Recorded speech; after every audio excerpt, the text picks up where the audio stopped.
It's Maggie. I just wanted to define mutual reception in astrology. It's when two planets are in each other's signs, the rulerships.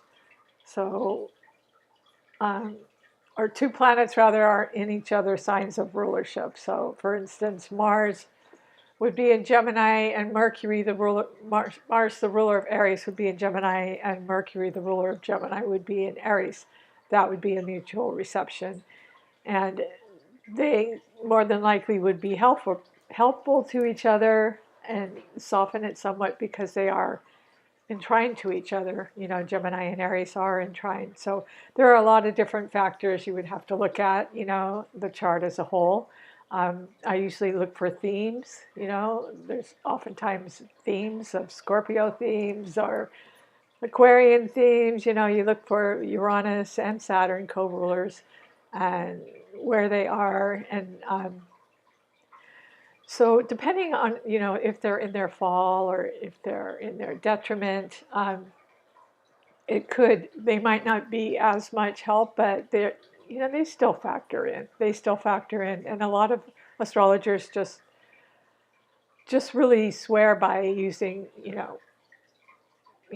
planets in their fall, their detriment, their, um, mutual reception, which, I do look at that. I may not call it out and say it's a mutual reception because sometimes I'm going so fast I don't, um, or I'm trying to explain it to someone who maybe doesn't know basic astrology. So just kind of trying to put the different themes together. But um, yeah, sometimes they're helpful and they soften the chart somewhat, acting kind of like a easy flowing harmonious aspect.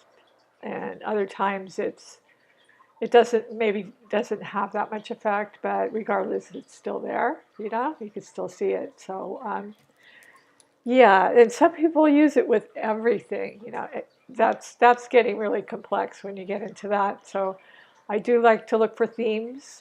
Mutual reception is certainly one, and you can really spot them. But um, yeah, so it's good to call them out when I see them. I guess I should start doing that.